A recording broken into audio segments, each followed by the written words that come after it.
ఉండే 22 ఏళ్ల యువకుడు ఇమ్రాన్.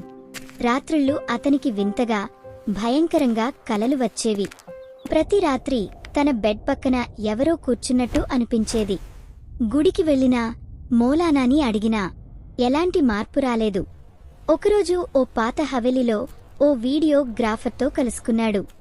అతడు చెప్పాడు, నీ కలల్లో వస్తున్నది జీని అయ్యుండొచ్చు. జీనిలకి ఊపిరి అవసరం లేదు, కలల ద్వారానే మనలోకి వస్తారు. ఆ రాత్రి ఇమ్రాన్కి కలలో జీని కనిపించి అన్నాడు, నీ బెడ్ కింద ఉన్న బాటిల్ చూసావా? అదే నా శక్తి కేంద్రం. ఉదయం లేచి భయంతో తన బెడ్ కింద చూశాడు.